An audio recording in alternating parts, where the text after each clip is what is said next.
자기를 찾는 자들에게 상 주시는 이심을 믿어야 할지니라. 만물을 창조하시고 만민의 구원자가 되시는 거룩하신 하나님, 감사와 찬송과 영광을 올려드립니다. 예배의 자리로 나온 저희들이 잠잠히 하나님만을 바라보오니 사모하는 모든 성도들에게 신령한 은혜를 내려 주옵소서. 주님 앞에 마음을 토하며 기도하오니 저희의 상한 마음을 위로하시고 고난 중에서 건져 주옵소서. 골수와 기름진 것을 먹은과 같이 오늘도 하나님의 말씀으로 저희 영혼이 참된 만족을 얻게 하옵소서. 우리를 사랑하시는 예수님의 이름으로 기원하옵나이다. 아멘.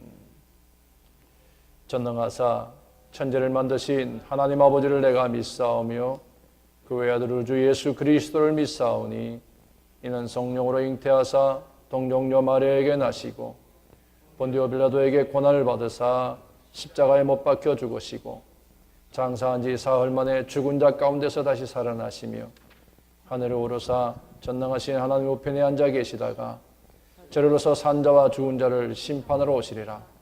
성령을 믿사오며 거룩한 공회와 성도와 서로 교통하는 것과 죄를 사하여 주시는 것과 몸이 다시 사는 것과 영원히 사는 것을 믿사옵나이다. 아멘. 아실에 함께 예배하기 위해서 나오신 여러분 모두를 환영합니다. 우리 수요일마다 있는 찬양과 기도 그 예배 시간 우리 함께 하셔서 공동체로 함께 우리 성장해 갈 수 있기를 바랍니다. 내일 연속 기도회가 있는 날입니다. 우리 사인업 시세 서명해 주시고 함께 우리 교회의 미래를 위해서 또 같이 기도하시고 또 우리에게 주어져 있는 삶에 대한 하나님의 은혜를 감사하며 함께하는 동참하는 시간 되기를 바랍니다. 로미지 세일이 이번 토요일 날 있습니다. 우리 유스그룹이 선교기금 마련을 위해서 하는 로미지 세일인데요. 여러분들이 함께 참여도 해주시고 또 함께 물건들을 오늘 창고에 있는 물건 다 정리합니다. 정리하는데 여러분들 함께 보시고 필요하신 거 있으면 미리 여러분들이 구입하셔도 될 거예요. 미리 하기로 했으니까요. 그리고 19일 날 대청소가 있습니다. 우리 추수감사주일을 대비하는 대청소가 있고요. 20일 추수감사주일로 지킵니다. 그리고 주사랑 가족축제, 해마다 하던 가족축제를 교회에서 하지 않고 이번에는 수양회 겸해서 핀란드에 있는 생수의강교회 수양관에서 가집니다. 모든 가족이 함께하는 시간이 되었으면 좋겠습니다. 그 외에 여러분들 주를 보러 오시고 참조하시고요. 함께 예배하는 여러분들 저로 환영하겠습니다.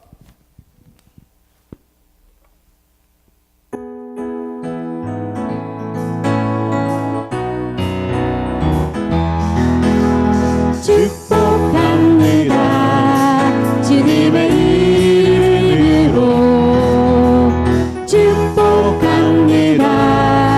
주님의 사랑으로 이곳에 모인 주의 거룩한 자녀에게 주님의 기쁨과 주님의 사랑이 충만하게 충만하게 넘치기를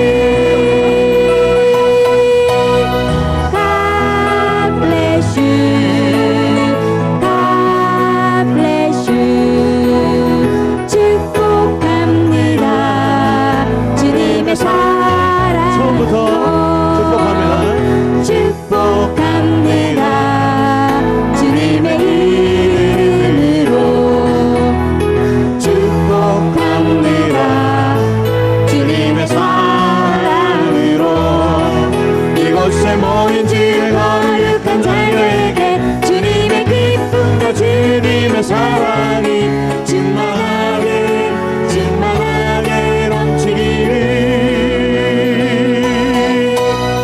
God bless you God bless you 축복합니다 주님의 사랑 God bless you God bless you God bless you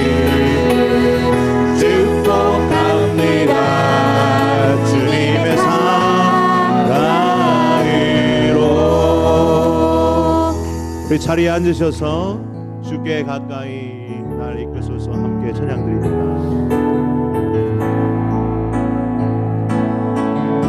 주께 가까이 주소서 간절히 주님만을 원합니다 세워주소서 채워주소서 주의 사랑을 진정한 찬양 드릴 수 있도록 주께 가까이 날 이끄소서 주께 가까이 날 이끄소서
기도하길 원합니다. 오늘도 주님의 팔에 안기길 원합니다. 주님의 팔에 안기길 원합니다. 세상의 모든 걱정 근심을 다 내려놓게 하시고 이 시간에 우리 속에서 역사하시는 성령의 음성을 듣게 하여 주옵소서. 말씀 들을 때 뜨거워지게 하시고 새롭게 변화되는 시간이 되게 해달라고 우리 하나님 앞에 같이 소리내서 기도하는 시간을 갖겠습니다. 기도합니다.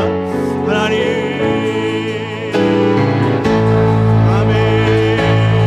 오직 주님의 품에 안기기를 원합니다. 오늘도 주님 앞에 무거운 마음을 가지고 나왔을지라도 크신 주님의 팔에 안기어 새로운 쉼을 얻는 시간 되게 하여 주옵소서. 하나님, 주여 도와주시옵소서. 그냥 왔다 돌아가는 심령 없게 하여 주시기를 선한 바라고 원합니다. 우리의 속마음에 다시 한번 하나님을 향한 그 열정이 되살아나게 하여 주시고 말씀 듣다가 새로운 변화의 시간 되게 하여 주시고 놀라운 주님의 팔을 의지하여 이 시간에 새롭게 되는 역사가 우리 가운데 일어나게 하시기를 주여 원합니다. 모든 걱정 근심 염려가 떠나가게 하여 주시고 하나님의 임재로 새로워지는 시간 되게 하여 주시기를 간절히 바라고 원합니다. 오 주님, 이 시간에 찾아와 주셔서 문제가 아니라 문제가 크다 크신 하나님을 발견하게 하여 주시고 거룩하신 하나님 앞에 우리의 문제를 나를 때에 놀랍게 만들어주시고 치유하실 놀라운 주님을 만나는 역사가 오늘 이 시간에 있게 하여 주시고 간절한 마음으로 주님 앞에 엎드린 자녀들에게 더 풍성한 은혜를 우리에게 더하여 주옵소서.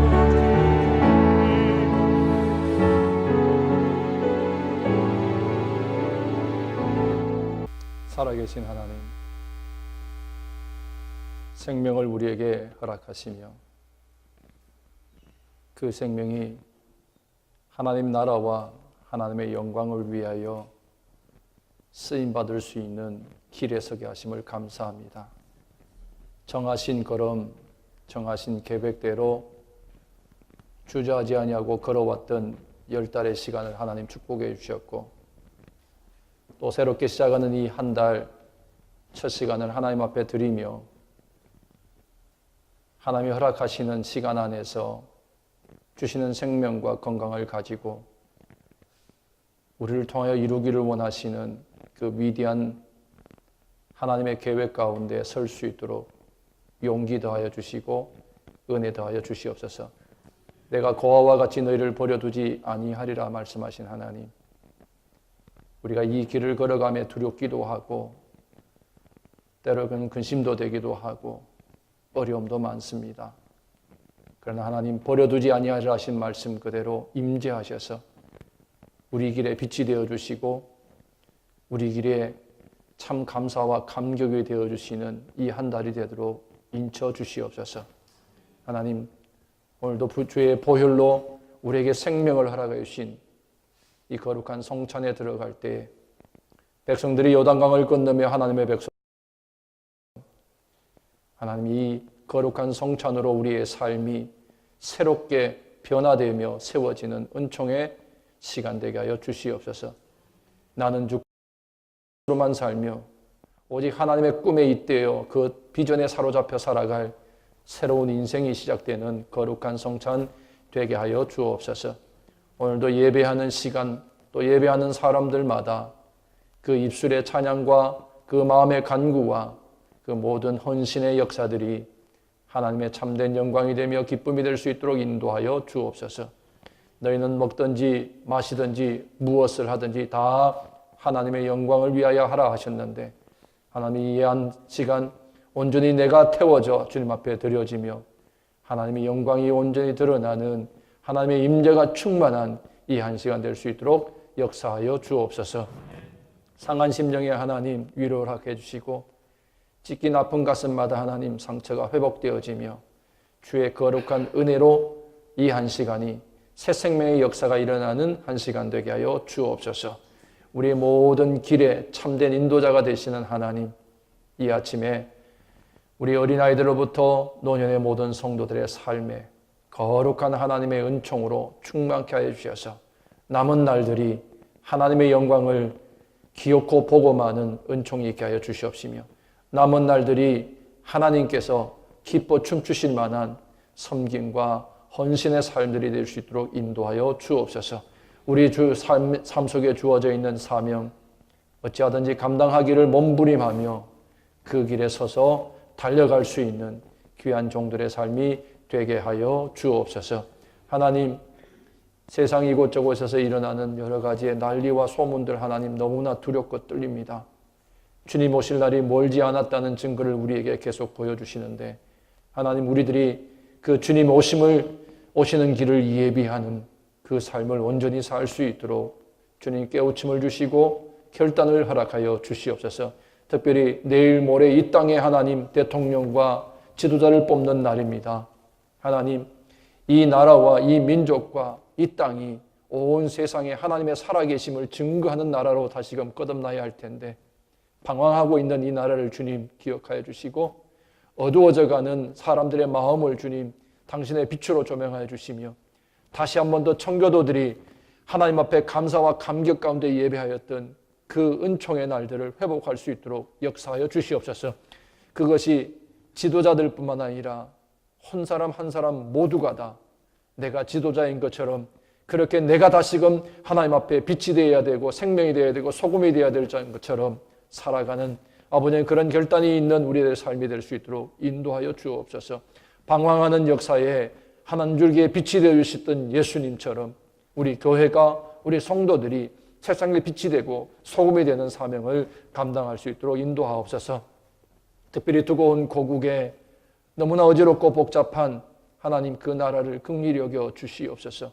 그 땅에 하나님 다시 한 번 더 복음이 바로 서는 역사가 일어나게 하시고 그 복음 아래 다시금 민족이 회복되어지며 설 수 있는 은총이 있게 도와 주시옵소서. 사람의 생각과 말이 아닌 하나님의 말씀이 그 나라를 다시 한 번 더 정복하는 역사가 일어날 수 있도록 인도해 주셔서 이제는 세상에 빚진 자의 그 삶을 믿음으로 갚아가며 사랑으로 갚아가는 귀한 민족으로 거듭날 수 있도록 인도하여 주옵소서. 오늘도 주님 우리가 말씀 앞에 설 때에 겸허히 듣게 하시고 그 말씀 앞에서 조금 더 부끄럽지 않는 결단으로 일어서는 우리 될 수 있도록 인도하여 주시옵기를 바라오며 흩어져 살아가는 성도들의 삶을 기억하시고 먼 길 떠나 있는 여정을 걷는 성도들의 주님 걸음을 지켜주시고 아직 이 자리에 참여하지 못한 사람들 믿음의 자리에 속히 나오며 함께 거룩한 하나님의 임재를 경험하는 복된 시간 되게 도와 주시옵기를 바라오며 숨어서 섬기는 자들의 봉사 하나님 그 손에 복됨을 허락하시되 하늘의 것과 땅의 것에 있는 복이 넘치게 하여 주시옵기를 바라오며 이 한 달 하나님 성도들의 삶을 복되게 하시되 만남의 복을 주시고 건강의 복 주시고 자녀의 복 주시고 하늘의 신령한 것 땅에 기름진 것이 있는 그러한 복을 누리는 이 한 달 될 수 있도록 역사하여 주시옵소서. 우리 앞에 허락해 주시는 도전들 가운데 하나님 아무도 빠지지 아니하며 그 도전을 믿음으로 감당해 나갈 수 있는 거룩한 하나님의 임재와 동행을 경험하는 이 한 달 삼아 주시옵기를 기대하며 예수님 이름으로 간구하옵나이다. 아멘. 오늘 우리에게 주시는 하나님의 말씀은 여호수아서 4장입니다. 여호수아 4장 우리 1절로 14절까지의 말씀, 여호수아 4장 1절로 14절까지의 말씀 우리 함께 읽겠습니다. 구약성경 324면 정도 있습니다. 여호수아 4장 1절로 14절 말씀 우리 한 목소리를 읽겠습니다. 그 모든 백성이 요단을 건너가기를 마침에 여호와께서 여호수아에게 말씀하여 이르시되 백성의 각 지파의 한 사람씩 12사람을 택하고 그들에게 명령하여 이르기를 요단 가운데 제사장들의 발이 굳게 선 그곳에서 돌 12를 택하여 그것을 가져다가 오늘 밤 너희가 유숙할 그곳에 두게 하라 하시니라. 여호수아가 이스라엘 자손 중에서 각 지파에 한 사람씩 준비한 그 12사람을 불러 그들에게 이르되 요단 가운데로 들어가 너희 하나님 여호와의 궤 앞으로 가서 이스라엘 자손들의 지파 수대로 각기 돌 한 개씩 가져다가 어깨에 매라. 이것이 너희 중에 표징이 되리라. 후에 너희 일의 자손들이 물어 이르되 이 돌들은 무슨 뜻이냐 하거든 그들에게 이르기를 요단물이 여호와의 언약궤 앞에서 끊어졌나니 곧 언약궤가 요단을 건널 때에 요단물이 끊어졌으므로 이 돌들이 이스라엘 자손에게 영원히 기념이 되리라 하라 하니라. 이스라엘 자손들이 여호수아가 명령한 대로 행하되 여호와께서 여호수아에게 이르신 대로 이스라엘 자손들의 지파의 수를 따라 요단 가운데에서 돌 12를 택하여 자기들이 유숙할 곳을 가져다가 거기에 두었더라. 여호수아가 또 요단 가운데 곧 언약궤를 맨 제사장들의 발이 선 곳에 돌 12를 세웠더니 오늘까지 거기에 있더라.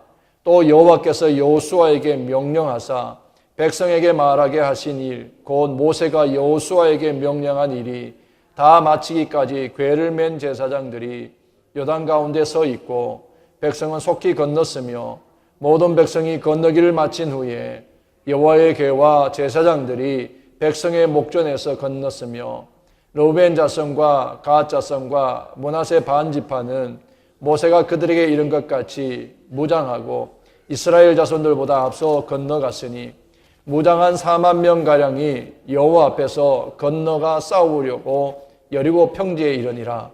그날에 여호와께서 모든 이스라엘의 목전에서 여호수아를 크게 하시매 그가 생존한 날 동안에 백성이 그를 두려워하기를 모세를 두려워하였던 것 같이 하였더라. 아멘.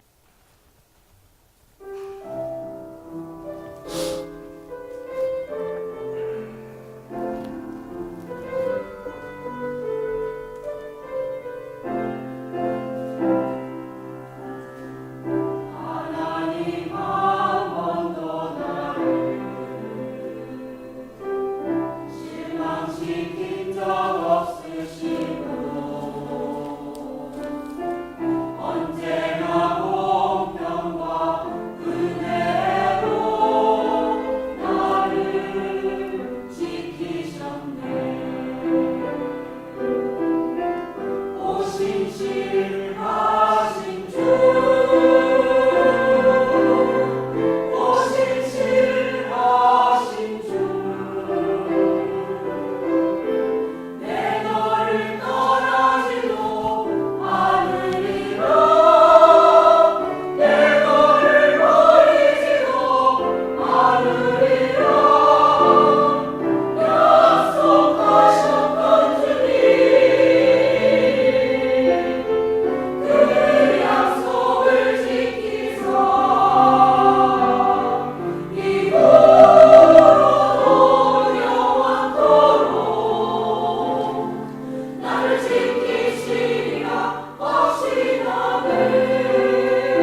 여호와라 이름하는 하나님이 430년 동안 애굽에서 종살이하던 히브리인들을 해방시켜서 약속의 땅 가나안으로 돌려보내기로 작정을 하셨습니다. 그리고 이 노예 해방 사역을 위해서 한 사람을 택하시는데 그가 바로 모세입니다. 그런데 그는 아직 자기 자신으로 충만하여 있을 때라 하나님께는 좀 더 시간이 필요하셨습니다. 스스로 민족 해방의 주체가 될 수 있다고 믿었던 모세였습니다. 자기 힘으로 할 수 있다라고 믿고 저지른 일로 실패자가 되어서 도망하는 신세가 되고 말았습니다. 실패자가 된 모세를 광야 40년 동안 지켜보시면서 하나님은 당신의 때를 준비하셨습니다. 물론 모세는 하나님의 계획을 전혀 알아차리지 못한 채 그냥 목자로서의 일상에 점점 젖어 만족하며 살아가고 있었습니다. 그러던 어느 날 하나님이 모세 앞에 당신 자신을 스스로 나타내셨습니다. 광야 한떨기 나무 아래에서 꺼지지 않는 불꽃으로 모세에게 나타나셨습니다. 그러면서 말씀하시기를 모세야, 너는 애굽으로 내려가 내 백성 이스라엘을 구하여 내라 말씀하십니다. 그러나 이미 촌부처럼 살아온 40년의 시간을 살아온 모세였기 때문에 그는 여호와 하나님께 말합니다. 내가 감히 그 일을 할 수도 없을 뿐더러 나는 이제 말도 잘 못하는 입술이 둔한 자입니다 라고 자신을 부인합니다. 이제 됐다. 하나님은 그때를 놓치지 않으셨습니다. 하나님의 이 모세의 자기 부인의 모습을 만족하셨습니다. 그리고 말씀하시기를 모세야 두려워하지 말라. 나 여호와가 너와 함께 하겠다라고 약속을 해 주십니다. 근데 모세에게는 또 한 가지 더 걱정이 생겼습니다. 하나님, 그러면 내가 백성들 앞에 나아가서 하나님이 나를 보내셨다는 것을 어떻게 증거할 수 있겠습니까? 그때 하나님이 모세에게 네 손에 든 것이 무엇이냐? 지팡이입니다. 던져봐라. 던졌더니 뱀이 됐어요. 다시 잡으라 했을 때 잡으니까 그것이 다시 지팡이가 되었습니다. 모세에게 말씀하고 계시는 분이 여호와이신 것을 분명하게 증거해 주셨습니다. 한 번뿐만 아니라 손을 품 안에 넣어서 문둥병이 되었다. 다시 넣음으로 나음을 입는 그런 기적을 보내면서 너와 함께할 하나님은 여호와 바로 나라고 하나님이 당신 자신을 드러내 주셨습니다. 모세는 그 길로 애굽으로 내려가 하나님이 택하실 백성 그 히브리 민족들을 바로의 손에서 구해내게 됩니다. 그렇게 히브리인들은 그들을 해방시켜 주시는 여호와를 경험하면서 모세를 따라 가나안으로 출발합니다. 모세의 인도를 따라 애굽을 탈출했던 그 사람들이 첫 번째 이른 곳이 바로 홍해 앞이었습니다. 홍해 앞에 이르렀을 때 그들에게 두려움이 찾아왔어요. 홍해를 건너자니 물에 빠져 죽을 것 같고 뒤를 돌아보니 자기들을 잡으러 다시 쫓아오는 애국 군대 때문에 두렵고 백성들 입속에서 원망이 터져 나옵니다. 왜 여기까지 와서 죽게 하느냐? 하나님은 아직 여호와를 경험해 보지 못한 이 이스라엘 백성들에게 홍해를 갈라 육지처럼 건너게 해주셨습니다. 여기서 우리가 한 가지 주목해 볼 것은 이것입니다. 하나님이 지난 시간에는 우리가 요단강 건널 때 말씀드렸습니다. 요단강을 건너기 전에는 백성들에게 하나님이 요구하신 것이 있었습니다. 무엇이었어요? 사흘 동안 요단강 앞에 머물면서 스스로 성결하게 하라는 말씀을 하셨어요. 그런데 홍해를 건너는 이 백성들 앞에는 전제 조건이 없었어요. 왜? 아직 이들은 여호와를 모르기 때문에. 나중에 출애굽기 20장 이후에 하나님이 다스리시는 나라의 백성, 곧 언약의 백성이 되는 그 과정을 다 겪은, 그리고 하나님이, 여호와가 이스라엘의 하나님이 되시고 이 히브리 민족이 하나님이 택한 백성 이스라엘이 되는 그 언약이 완성되어진 이후에는 달라진 거예요. 그래서 요단강 앞에 섰을 때에는 하나님이 이미 언약 안에 있기 때문에, 하나님이 스스로 당신을 백성들에게 보여주셨기 때문에, 이제 이 백성들이 하나님의 임재를 경험하기 위해서는, 하나님이 베푸시는 기적을 경험하기 위해서는 스스로 성결하지 아니하면 안 되기 때문이었다는 거예요.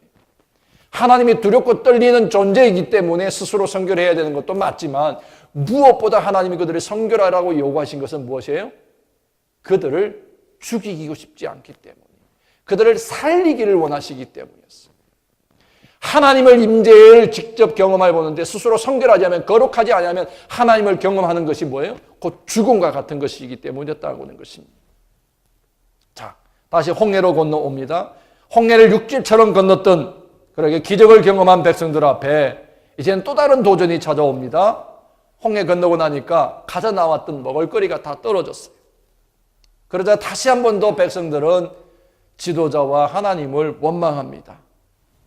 그때 내려주신 것이 바로 만나였죠. 하나님은 그뿐만 아니라 그 이후에도 불기둥으로, 구름기둥으로 광야의 삶을 따뜻하게 채워주셨습니다. 그렇게 살아계신 하나님의 임재를 경험하고 하나님의 동행을 경험하면서 백성들은 가나안으로 발걸음을 옮겨가기 시작합니다. 그런데 가나안으로 가는 도중에 이스라엘 백성들은 끄덕끄덕 하나님 앞에 범죄함을 거듭합니다. 벗어버리지 못한 노예 근성, 하나님을 잊어버리고 살았던 430년 동안의 그 삶이 그들의 인생을 피곤하게 만들었고, 그들이 하나님의 임재를 경험하는데 오히려 그것이 걸림돌이 되어서 그들은 광야를 맴돌게 된 것이었습니다. 40여 년이 지나 이제 백성이 요단강 앞에 서게 될 즈음에 모세는 하나님의 말씀대로 가나안에 더 이상 갈 수가 없었어요. 그래서 느보산에서 백성들과 아쉬운 인생의 작별을 고하게 되는 것을 봅니다. 느보산에서 모세와 작별한 백성들, 그 백성들의 인도자로 하나님 여호와께서 누구를? 여호수아를 그들의 지도자로 세워주십니다. 여호수아는 누구입니까? 광야에 40여 년 동안, 광야를 지나는 동안에 모세 곁에 있으면서 하나님의 임재를 직접 목격했던 사람이에요. 전쟁터에 나가서 하나님의 동행하심으로 전쟁을 이기게 하는 것을 경험했던 사람이에요. 가나안에 들어가 정탐할 때 하나님이 그들을 생명을 구원해 주시면서 그들을 인도하셨던 그 동행하심을 직접 경험했던 그런 사람이었습니다. 하나님에 대한 신뢰와 하나님에 대한 믿음은 절대 변하지 않지만 그가 두려워하는 것이 하나 있었어요. 1장에 보면 두려워한다고 그랬잖아요. 그래서 여호수아에게 두려워하지 말라, 내가 너와 함께함이라 그렇게 말씀하셨던 이유가 무엇이었을까요? 여호수아는 모세처럼 백성들을 이끌어가기에는 너무 자기는 부족하고 두렵다는 것이었습니다. 그때 하나님은 이 여호수아와 백성들 앞에 이 구원의 대장정을 이끌어 가시는 분이 하나님이심을 나타내시고, 그리고 모세 때와 함께 하셨던 것처럼 이제 여호수아와 함께 내가 동행할 것이고 그를 너의 백성 지도자로 세우신다는 그 계획을 하나님은 세우신 거예요. 그 계획이 뭐예요? 치밀한 계획이 바로 요단강을 건너게 하시는 사건이었습니다. 여기에는 하나님의 구체적이고 아주 치밀하게 세우신 그러한 은혜가 있었습니다. 자, 요단강을 건너는 백성들의 면면을 한번 보십시다. 사실 피하자면 지난 시간에 말씀드렸지만 이 요단강이 범람한 시기에 안 건너도 돼요. 시간을 조금만 늦추면 되잖아요. 막 비가 많이 와서 홍수가 난다면 좀 비 그칠 때까지 조금만 더 있으면 되잖아요. 아니면 길면 한 달이면 그 물이 좀 빠지고 난 다음에 건너면 더 쉽게 건널 수도 있습니다. 사실 요단강 그렇게 큰 거 아니거든요. 평소에는 그렇게 큰 강이 아니에요. 그런데 홍수 때가 되고 우기가 되면 그 강이 엄청난 물로 인하여 채워지고 두려운 것이 됩니다. 시기를 조금만 조절할 수도 있어요. 아니면 광야 40년 돌아다니면서 가나안 땅과 그 모든 땅을 다 알잖아요. 어디로 돌아가면 또 요단강 안 건너고 갈 수도 있는 길도 있을 거예요. 충분히 찾을 수도 있었어요. 그런데 하나님은 굳이 요단강을 건너는 계획을 실행하게 하셨습니다. 왜요? 왜? 두 가지 이유라고 말씀합니다. 하나는 하나님 당신, 두 번째는 여호수아를 위해서. 하나님은 그렇게 하셨다고요. 먼저 하나님 자신이에요. 여호와 하나님이 이 백성을 인도하고 계시고 이들과 동행하고 계시는 분이시라는 사실을 백성들에게 다시 한 번 더 확신시켜 주시는 거예요. 홍해를 건너게 하셨던 그 여호와가 이제 요단강을 건너게 하시는 여호와라는 것을 백성들에게 선포하시는 거예요. 두 번째는 무엇보다 이 요단강 도하를 여호수아가 지휘하게 하시는 거예요. 이 요단강을 건너가서 여호수아에게 다 말씀하시고 여호수아가 명령해서 이 일을 진행하게 하셨습니다. 뭐예요? 하나님이 모세를 신뢰하고 그를 인도하셨던 것처럼 여호수아에게 말씀하시고 여호수아를 통하여서 이 백성을 인도하게 하겠다는 거예요. 하나님이 함께하는 지도자 여호수아, 그리고 그 일을 반드시 해내야 될 지도자가 여호수아라는 것을 백성들 앞에 선포하시는 거예요. 그러게 하나님은 요단강을 건너는 이 대역사를 기획하시고 연출하시면서 그 역사를 통해서 백성들의 믿음을 시험하고 계신 것입니다. 지난 여호수아 3장과 4장은 요단강 건너는 얘기예요. 이게 이제 요단강 앞과 건너가는 얘기가 3장, 4장에 다 나옵니다. 이 3장과 4장에 걸쳐서 나오는 인물들, 하나님이 이 구원 드라마에 등장시키신 인물들을 한번 보십시오. 그 인물들을 등장시키시면서 그 속에 하나님은 메시지를 담아놓고 계신 거예요. 그걸 놓치고 가면 안 된다는 것을 우리에게 보여주십니다. 다 말씀 못 드리고 오늘 그 중에 몇 그룹만 우리가 한번 다시 보십시다. 먼저는 여호수아입니다.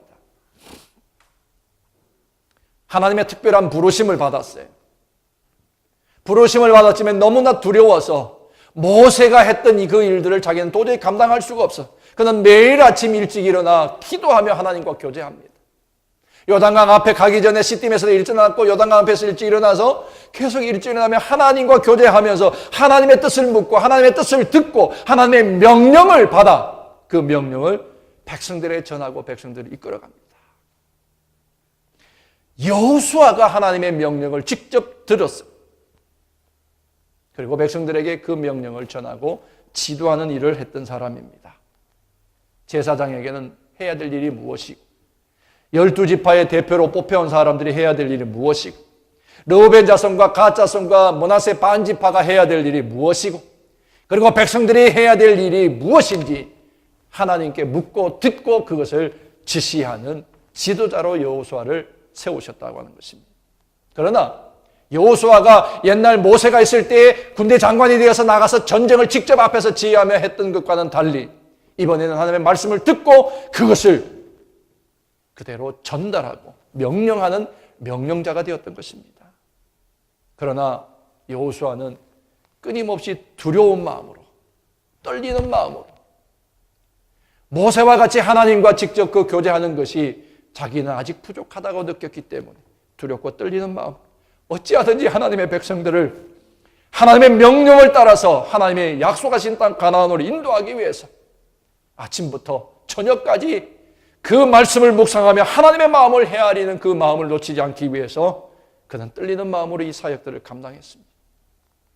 오직 한 가지, 하나님의 목적을 따라 부름받은 것에 순종하는 그러한 종이었습니다. 두 번째 등장인물은 제사장입니다. 이 제사장들은 오늘 여기에 등장하는 것이 아니라 3장에 이미 등장했던 인물들입니다. 이들은 여호수아가 지도자로 세워지기 전부터 제사장 직분을 감당하던 그런 사람들이었습니다. 이들은 하나님께서 제사하는 일, 하나님께 제사하는 일을 위해서 부름받은 사람이에요. 백성들과 하나님 사이에 중보하는 일을 감당하는 사람이에요. 하나님께 죄를 청하고 죄의 용서를 청하고 용서받지 못하면 제사장이 죽어야 되는 그러한 중보자요. 그리고 목숨을 담보하는 대리자가 바로 제사장들이었습니다. 하나님의 임재를 온 삶으로 경험하는 거예요. 하나님 베푸시는 은혜를 그대로 받고 그 은혜를 백성들에게 증거로 나타내는 삶이 바로 제사장의 삶이었습니다. 근데 오늘 본문에서 이 제사장들의 임무는 좀 다른 것이었어요. 그들이 받은 명령은 뭐예요? 요단강으로 들어가서 언약궤를 메고 들어가서 백성들보다 먼저 들어가서 나머지 백성들이 다 요단강을 건널 때까지 너희는 요단강에서 나오지 말라. 이것이 그들에게 주어진 명령이었습니다. 제사장은 두렵기도 했지만 백성들을 살리는 일이고 하나님의 명령을 지키는 일이고 백성들이 하나님의 뜻을 따라 가나안에 들어가는 일을 완성하기 위해서 그 명령을 위해서 본인들이 앞장을 섰습니다. 그 명령을 따라 제사장의 발이 요단강에 닿자 강물이 위에서부터 멈춰 섰습니다. 백성들은 보고도 믿기 어려운 그 사실을 목격하면서 찬양하면서 아마 요단강을 다 건너갔을지 모르겠어요.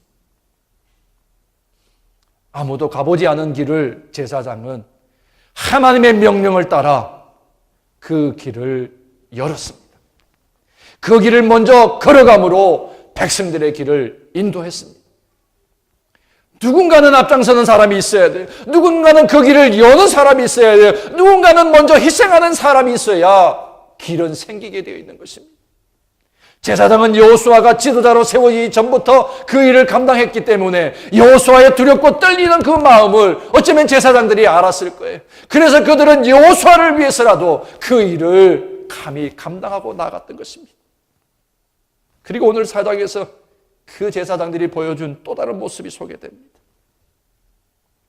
하나님의 명령을 따라 백성의 대표 12명이 요단강으로 다시 들어갑니다. 그곳에서 돌을 12개를 취할 때까지 그 자리를 떠나지 않고 그대로 서 있었습니다.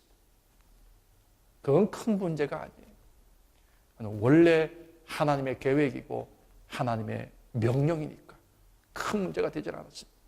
오늘 구절에 보니까 여호수아가 또 그 사람들에게 시켜서 요단강 한가운데로 가서 다시 12개의 돌을 취하여서 거기다가 12개 돌을 쌓으라 그랬어요.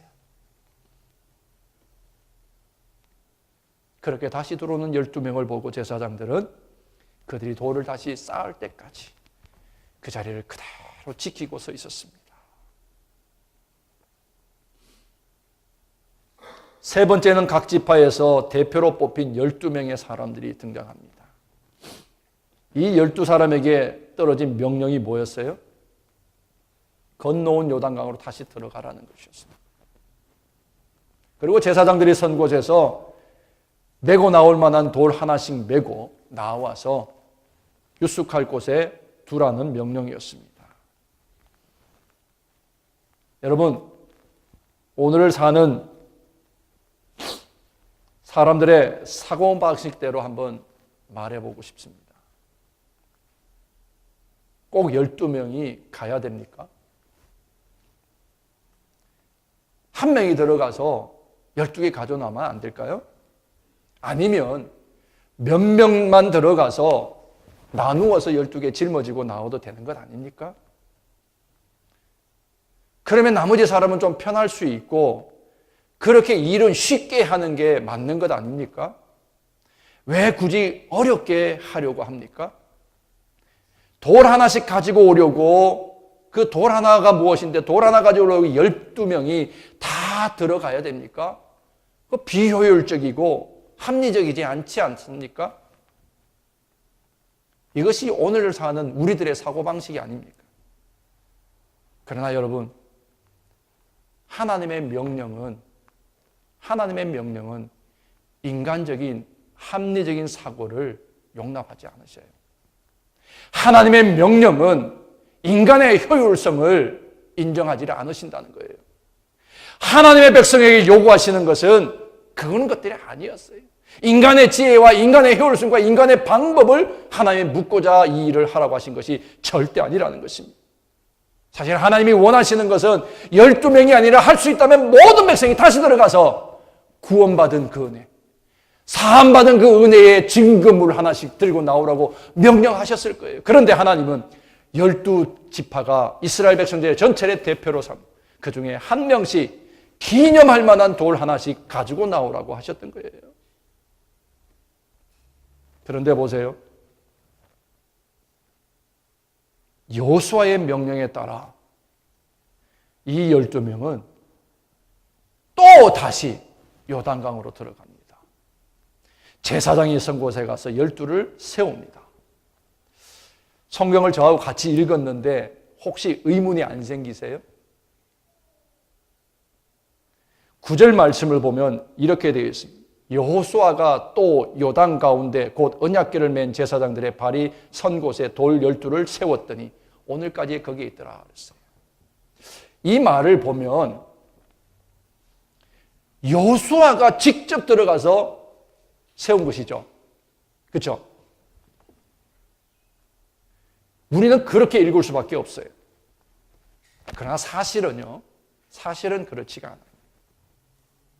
여기에서 세웠더니라는 말은요, 히브리 말에 헤킴이라는 말입니다. 헤킴이라는 말인데 이거는 여호수아가 스스로 능동적으로 그 일을 했다라는 말이 아니에요. 이거는 사역동사예요. 이렇게 하도록 시킨. 적어도 여호수아가 함께 하든지 아니면 12이 그 일을 하게 하든지 그가 12를 세우게 했다라는 말이 맞는 원어적인 표현이에요. 그런데요, 이건 참 납득하기 어렵고 이해하기 어려운 일이에요. 하나님의 직접적인 명령은 백성들이 유숙할 곳에 쌓을 기념할 만한 돌 몇 개예요? 12개만 취해가지고 나오는 거예요. 각 지파별로 하나씩만 메고 나오는 것이 원래의 명령이었어요. 그런데 이번에는 여호수아가 한 번 더 똑같은 일을 하라고 명령한 것입니다. 그런데 중요한 것은 이 여호수아의 명령에 대해서 12사람이 어떻게 반응한지를 보십시오. 이 12사람들도 분명히 돌 하나만 가져 나오면 되는 줄로 알고 있었는데 여호수아가 또 한 번 더 하라고 했어요.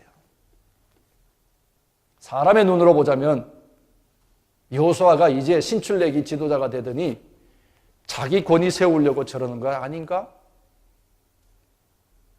의심할 수도 있었습니다.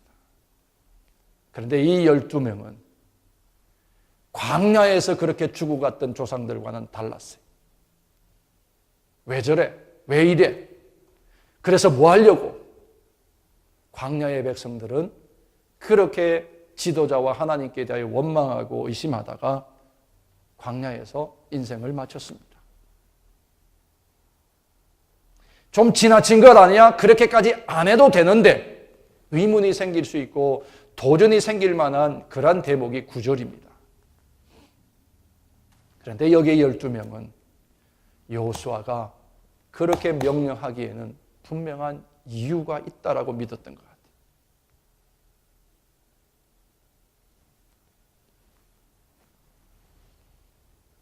그래서 그들은 다시금 들어가게 되는 것입니다. 그리고 12돌을 취하여서 거기다가 기념하는 기념비를 세우게 됩니다. 네 번째로 등장시킨 인물들이 르우벤 자손, 갓 자손, 므낫세 반지파 4만여 명이라고 했습니다. 왜 이들이 여기에 갑자기 등장하게 될까요? 여러분들 조금 이상한 것은 지금 막 기념비를 세우는 일들을 위해서는 어떻게 하나님이 하셨어요? 12지파에서 대표로 뽑았습니다. 그렇죠? 그런데 오늘 여기에 므낫세와 갓과 그리고 르우벤 이 지파만 하나님이 특별히 뽑으신 이유가 있을까요? 왜 앞에서는 12 중에서 뽑았는데 여기면 2지파 반이 뽑혔을까? 그것도 목숨을 거는 일이에요. 제사장이 들어가서 중간에 서면 그 다음에 이들이 먼저 4만여 명이 요단을 건너 여리고 평야 쪽에 가서 누굴 막아요? 혹시 쳐들어오게 될지 모를 가나안 족속들을 그들이 목숨을 걸고 막아내야 되는 일들을 2지파 반이 하게 되었다고 하는 것입니다. 왜 이런 일이 생겼을까요? 민수기 32장에 보면 이럴 수밖에 없는 이유가 거기에 기록되어 있습니다. 이스라엘 백성들이 광야를 지나고 미디안에서 미디안 백성들과 함께 전쟁을 치렀어요. 대성을 거뒀습니다. 가나안을 진군해 나갔는데 걸림돌이 될 수 있는 것들을 다 제거해 나가고 요단강 앞으로 점점 이렇게 오게 되었어요. 그런데 뜻하지 않는 문제가 생겼어요. 내부적인 문제였습니다. 르우벤 지파와 갓 지파가 자기들은 가나안 땅에 들어가기를 원치 않는다라고 선포하기. 그리고 자기들은 요단강 동편에 그냥 남겠다라고 선포하는 거예요. 왜 그랬을까요? 두 가지 이유가 있었습니다. 하나는 요단강 동편에 있는 야셀 지방과 길라 땅이 굉장히 비옥하고 목초지기 때문에 그 땅을 이미 자기들은 차지했거든요. 그러니 가고 싶지 않아요. 두 번째는 가나안에 들어가려면 가나안을 정복하는 전쟁을 해야 되는데 그 전쟁을 치르고 싶지 않은 거였습니다. 굉장히 이기적인 생각을 가지고 이들이 있었습니다. 우리는 먹고 살만하게 되니까 이제 안 건너가고 싶다는 거예요. 가족들과 여기 머물고 싶다는 그러한 속셈을 드러낸 것입니다. 그때 모세가 이 두 지파를 향해서 말합니다. 요단강 동편은 하나님의 약속의 땅이 아니라는 것이 첫 번째 이유고, 두 번째는 가데스 바네아에서 있었던 일을 다시 리마인드 시킵니다. 뭡니까? 가나안에 정탐군 12를 보냈었는데 그 정탐군의 결과가 나누어지게 되죠. 그 일로 인하여 일어났던 일들을 다시금 이들에게 회상하게 합니다. 그리고는 그 두 지파의 요청, 동편에 남겠다는 요청을 모세가 거절합니다. 거절하는 이유는 또 두 가지입니다. 하나는 너희들이 여기 남는다면 뭐예요? 지파가 분열될 수밖에 없다는 거예요.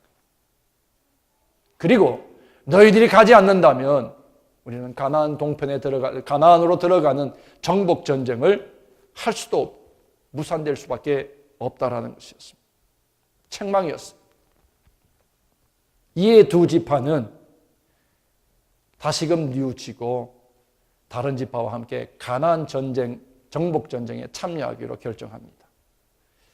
그리고 가나안에 들어가더라도 그곳엔 절대로 자기들은 기업을 분배해달라고 요청하지 않겠다라고 약속합니다. 대신에 가나안 요단강 동편에 있는 그 땅에 자기의 가족들이 머물 수 있도록 성읍을 짓고 그리고 그 안에서 살 수 있도록 양우리를 지을 수 있는 일을 허락해달라. 모세는 허락해주고 그 일이 이루어진 이후에 그들은 같이 이 두 지파 반이 그렇게 요단강 건너 오게 되는 일들을 하게 됩니다.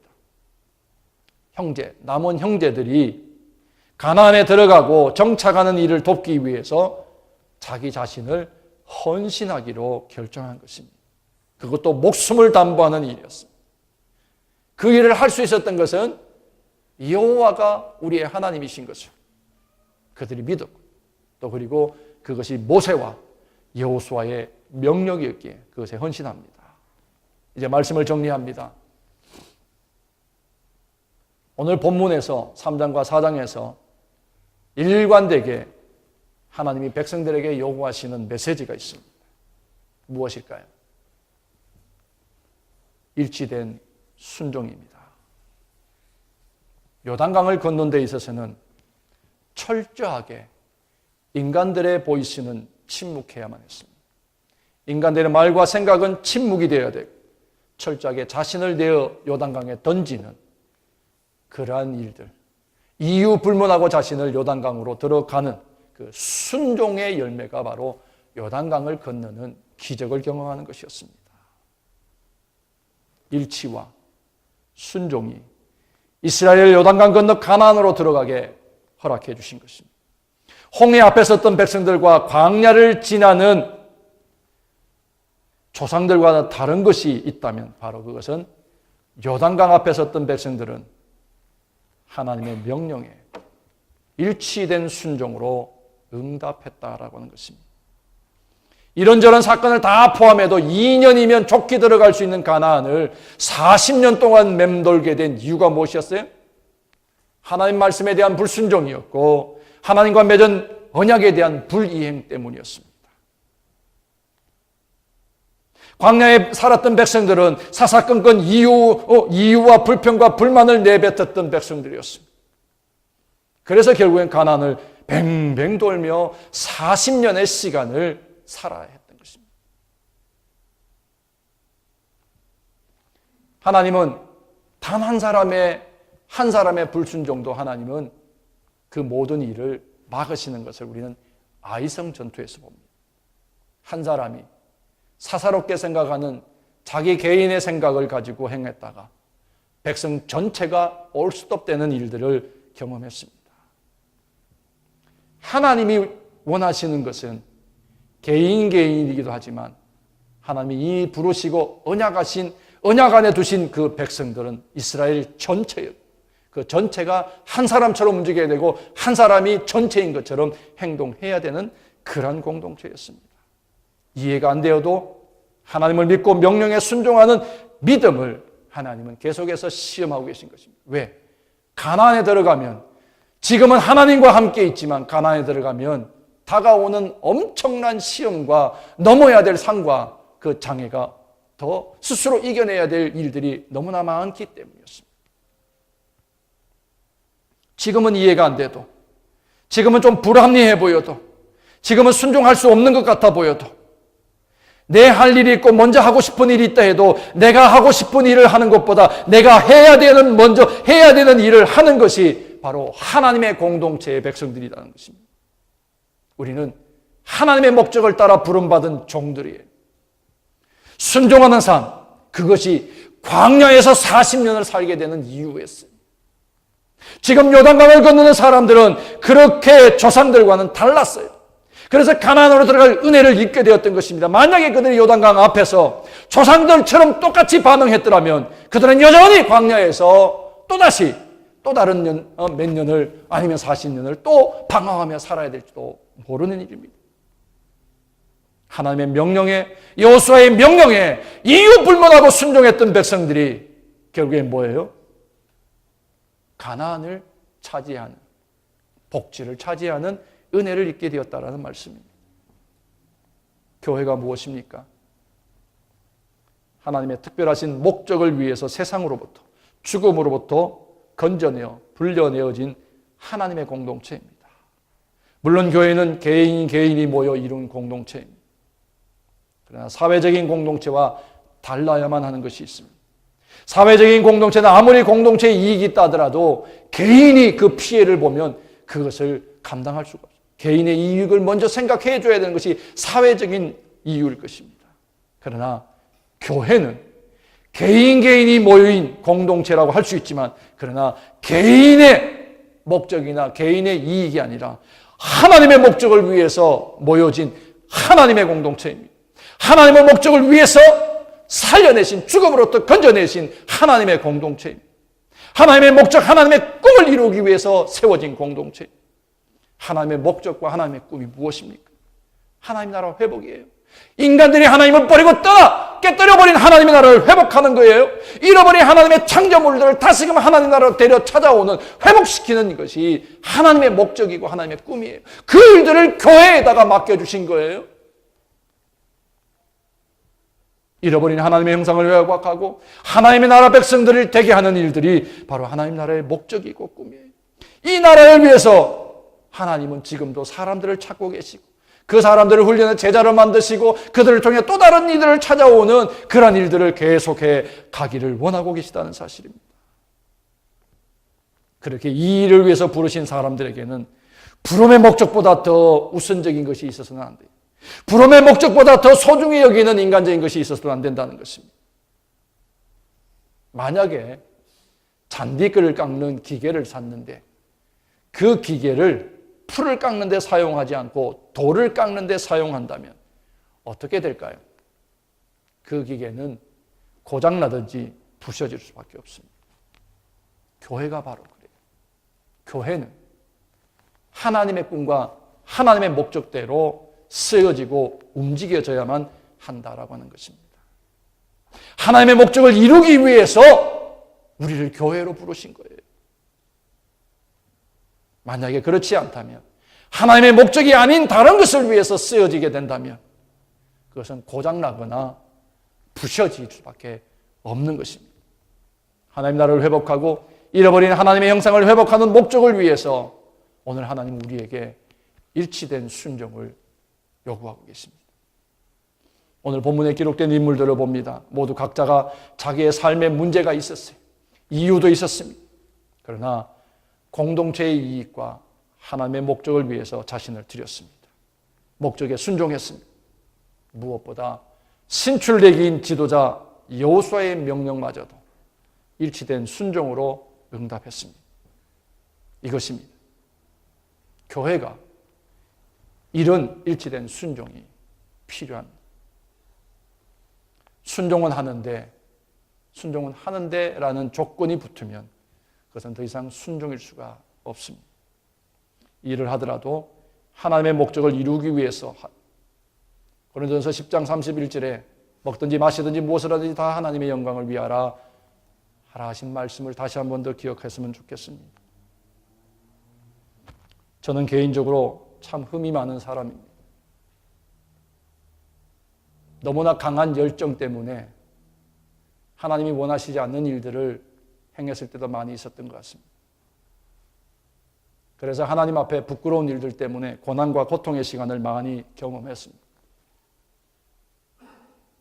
그러나 회개하는 제 심령에 하나님이 다시 한 번 더 하나님의 부르심 앞에 설 수 있는 기회를 주셨고 다시금 살게 하시고 다시 한 번 더 기회 주신 하나님의 그 은혜 때문에 저는 오직 하나 하나님의 부르신 목적만을 위해서 살기로 결단하고 이 길을 갑니다.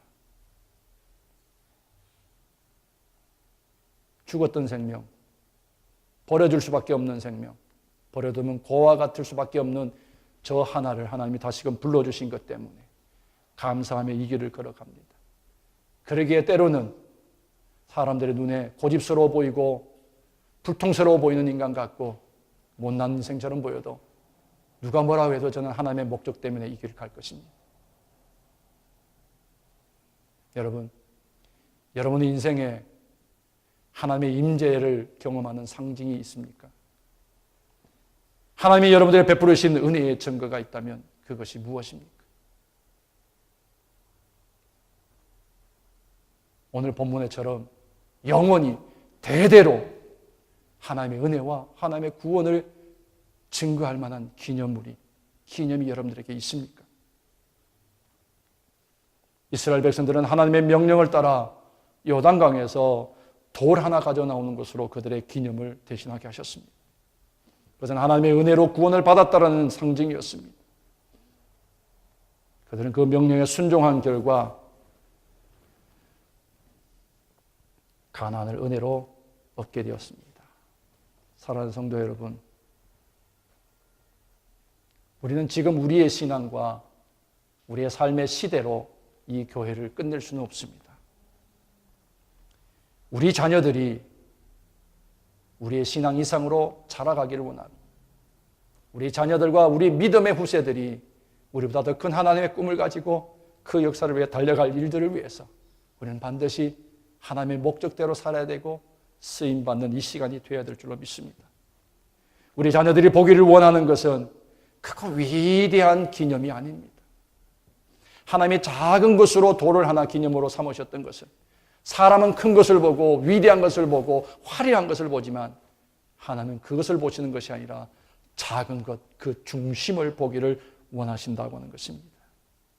우리가 자녀들에게 하나님의 구원의 은혜와 우리 시대에 우리와 함께 하셨던 하나님의 은혜에 대한 증거로 기념할 만한 것이 무엇이 있겠습니까? 큰 예배당, 큰 사역, 저는 그것이 결코 아니라고 생각합니다. 그것 또한 하나님의 은혜의 증거일 수 있어요. 하나님이 이미 주셨던 것이기 때문에. 그러나 더 중요한 것은 바로 뭐예요?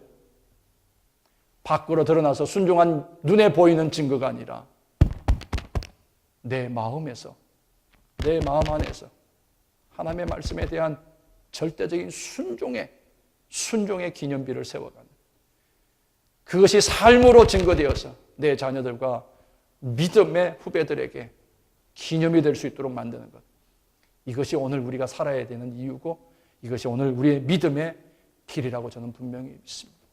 이 길, 나 걸어본 적이 없는 길이에요. 우리가 함께 걸어가 보지 않은 길입니다. 그렇기 때문에 두렵고 떨리는 일이에요. 그러나 그 길에도 하나님이 동행하시마 약속하셨고 그 일을 이루실 분은 하나님이신 것을 우리가 분명히 압니다. 그 일에 쓰임받는 제사장 12사람 그리고 2지파 반의 사람들이 일치된 순종으로 그 일을 이루어 하나님의 역사를 그 시대에 감당했던 것처럼 오늘 우리에게 하나님 맡기시는 그 역사를 순종하며 감당해 나갈 수 있는 하나님의 공동체 될 수 있기를 주의 이름으로 축원합니다. 기도하시겠습니다. 하나님 앞에 섰습니다. 하나님이 내치시면 버려줄 수밖에 없는 허물도 많고 죄도 범한 부끄러운 인생들이지만 하나님 다시 부르셔서 목적을 이루기 위해서 우리를 다듬으시고 때로는 연단하시고 때로는 우리를 사용해 주심을 감사합니다. 우리 시대에 드려진 맡겨주신 사명, 이 시대에 하나님 가장 신실하게 감당함으로 하나님의 역사를 이루는 주인공 되게 하옵소서. 믿음의 후배들에게, 우리 자녀들에게 부끄럽지 아니하는 말씀에 순종한 기념비가 우리 자녀들의 삶에 심어져 그들 동안 말씀을 떠나지 아니하며 그 말씀에 순종하여 하나님의 의를 이루는 거룩한 역사가 우리 공동체를 통해 흘러넘쳐가게 하옵소서. 예수님 이름으로 기도드립니다. 이제 준비하신 예물 하나님 앞에 봉헌하시겠습니다.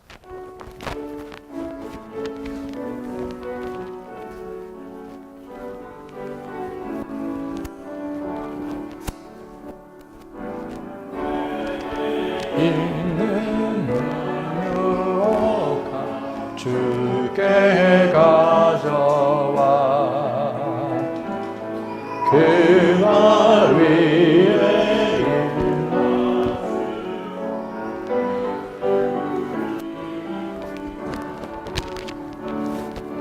나를 위해 험한 산길 오르신 예수 걸음마다 크신 사랑 새겨놓았네. 나를 위해 험한 산길 오르신 예수 걸음마다 크신 사랑 새겨놓았네.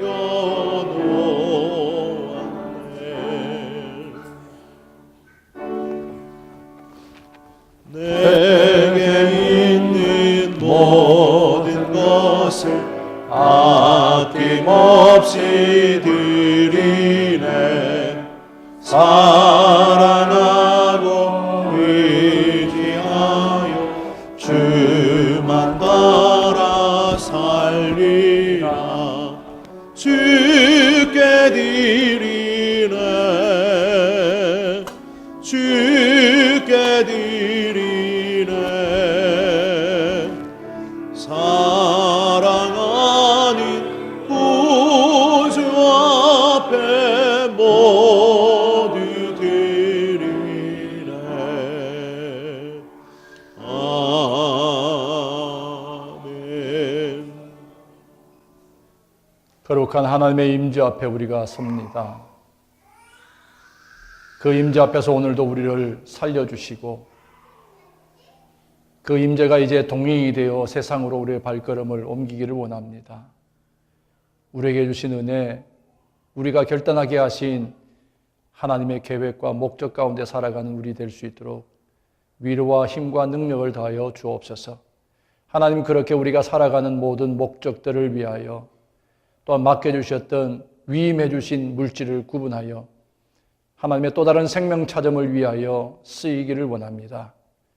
이 쓰임에 하나님, 부끄럽지 아니하는 놀라운 하나님의 영광이 있고 우리 삶에 감사와 감격이 더하는 예물들 되게 하여 주시옵기를 바라오며 황충의 날이 기한전에 열매가 떨어지는 일이 없도록 약속하신 대로 우리들의 들어지는 손길들마다 하늘에 약속의 복이 있게 하시고 땅의 약속의 복이 넘치게 하옵소서. 축복하며 예수님 이름으로 기도드립니다. 아멘. 선물로 주신 은혜,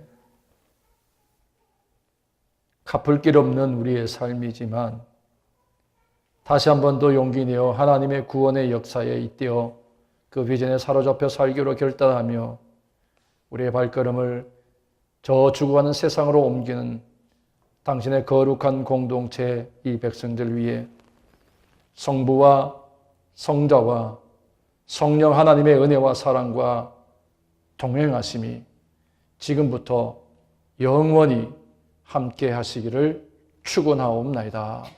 아멘.